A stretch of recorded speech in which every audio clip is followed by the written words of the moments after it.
We now turn to the political analysis of Fromm and Fuller. Al Fromm, former political advisor to President Bill Clinton, and Craig Fuller, former political advisor to both President Ronald Reagan and George H.W. Bush. Good afternoon, fellows. So, interesting first week in politics.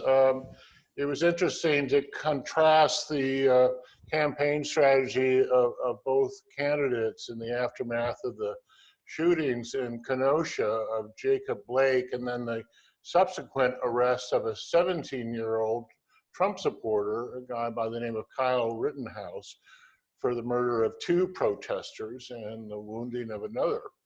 The Biden campaign arranged for the former vice president to address violence in America from Pittsburgh, and President Trump has just gotten back from Kenosha, where he wanted to demonstrate his support of the police. Al, how do you think each candidate did in the first week after these political conventions? I guess I found that they did what I sort of expected them to do. I don't think much has changed in the race after the conventions and so far this week. I mean, the dynamic of the race has still stayed the same. Head-to-head still have Biden in a 6 to 8 point lead. Right track, wrong track in the country, still 25-75 wrong track. As far as I can tell, the race is still a referendum on Trump, even though he's trying very hard to change that. I think that is going to be hard for him to do, in part because of what you just said. First of all, he goes overboard in his criticisms of Biden. It's not really credible to say that Biden's out there throwing bombs and lighting fires. And secondly, all the carnage he talks about has happened on his watch. And sooner or later, through an 11-week campaign, I think people will understand who the president is. And finally, the point that you made about Kyle Rittenhouse. I mean, a lot of the violence has been caused by Trump supporters. So it's going to be a hard sell. But I thought it might be useful to give you a sense of how it works when you frame a campaign debate like this. There was a poll this week by Grinnell College. The person who does the Iowa caucus, Des Moines Register poll did it. And she had one question on it about whether blacks have achieved full equality. And she split it into two halves for respondents. The first half, it was a straight out question of blacks achieved straight equality, basic equality. In the second half of the survey, people were asked with an introduction that said, George Floyd died while in police custody. Two coroners ruled that it was murder. And in the first, it was 50 to 47. They had achieved equality. In the second half, it was 31-62, over a 30-point swing. So that gives you a sense of why Trump goes to Kenosha and doesn't mention Jacob Blake. But, I think Biden answered him pretty well on Monday. He seems to be going back to the virus, which is the issue that really cuts for him. So I think in the end, his frame will prevail. But that's really what this fight is about, is who can define what the election's about. Hey, Craig, what are your thoughts on this? The Trump campaign seems to be a campaign in search of a message. It knows it has to get away from some of the most troubling, but they can't, like the coronavirus. They don't have a lot of places to go, and suddenly law and order emerges as something that I suspect is helping firm up the base. I'm not sure it's a base that needs firming up, but firming up the base and maybe drawing some more moderate to conservative voters. And if nothing else, it gives him a message that gets him away from some of the more troubling things with which he must contend. Like so many things, facts don't really matter. It's the message. It's saying over and over again what you either believe to be true or what you'd like people to believe true. I don't think it's going to advance very far. It is interesting to me that Democrats are beginning to warn so-called protesters that be wary that you might be playing right into the hands of the Trump campaign. So it'd be interesting to see whether some of this activity, especially the more violent activity, comes to an end. With regards to the sensitivity about systemic racism in the country, I think we understand that it exists. Most people do understand that. This is something around which I think the president just is tone deaf. Craig, let me stay with you. This week, the SPY did another survey of our readers, and we asked them to describe both Donald Trump and Joe Biden. And while the results were somewhat predictable, it seems that there was a drawing of attention to the issue of likability. And when you look at these results, as well as some recent poll numbers on how likable these two fellows are, do you see any important trend lines at this point? First of all, this is a little bit of a behind the scenes look. I hope people will actually read the results of the survey on the word clouds and judge for themselves. Amazingly, this is the 24th survey that's been in the SPY in this ongoing series. These top of mind questions are kind of interesting because, and Al pointed out a real flaw in a lot of surveys where the polling organization leads the witness, shall we say. In this case, we just said after the conventions, what words come to the top of your mind that would describe these individuals?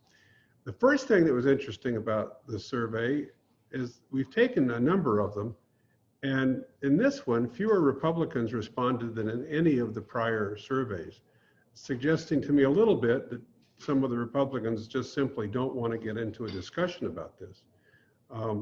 But we ran the results as we saw them, and clearly I would say the view of the incumbent president is fairly unflattering. The view of challenger Joe Biden is more flattering. It gets to the kind of the point you were asking about likability. Ronald Reagan was somebody who had fairly strong views, and people would agree or disagree, but there are very few people who came into contact with him, even when they disagreed, didn't walk away liking him, didn't find a certain warmth and humanity in the individual. And that served him well as governor for 8 years and as president for 8 years. And I think it serves individuals well when they're seeking office. I don't know how many voters will actually do a deep dive into the policies of one president or another. They're mostly interested in whether that individual who's running for president understands the kinds of issues they're facing and the way they feel about a person, whether they respect a person, whether they think the person is, as you say, likable, plays into that equation. And at least in our survey, among those readers who decided to participate, Joe Biden had a distinct advantage. Al, this likability thing, is that overrated? Well, if I go into an election, I always want to be on the side of the candidate that the voters like, as opposed to the side of the candidate that they don't like. So, I mean, it's a very important quality. I was in a meeting over the weekend with Vice President Biden's pollster. And it's very interesting because they, in their polling, picked up exactly what you all have picked up in the SPY. And as a result, essentially they're running on personal characteristics like experience and leadership and compassion and empathy, that he cares about people like you. And it just sounds like they took it right out of the SPY survey. And when you look at Trump, one of the reasons they want to run on those qualities is because Trump is exactly the opposite. He's perfect foil for them. In the SPY survey, people thought he was an incompetent liar, narcissistic, and corrupt. Now, I'm not sure, but that's a hard, I'm not sure those are qualities people want in a president. So I think, I think those personal qualities are important, and as long as as long as nothing happens in the campaign that really changes the overall dynamic, I think they'll serve Vice President Biden very well. I also want to go back to a question we got from a reader. They were concerned about this this trend of military leaders becoming involved in national politics. Some worry about it's too close to this civil-military relationship that we've respected for so long.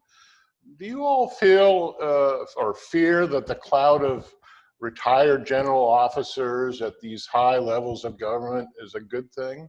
I'll acknowledge that my interaction with former military officers who serve in civilian roles in government has been a very positive one.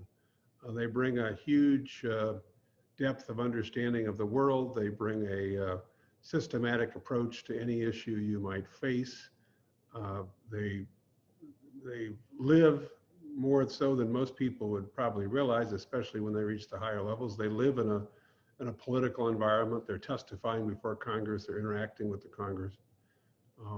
So I have not been one to find fault with the fact that some are rising to these important levels of responsibility, especially when they're engaged in executing and operating big functions of government, whether they're security functions or health functions or whatever.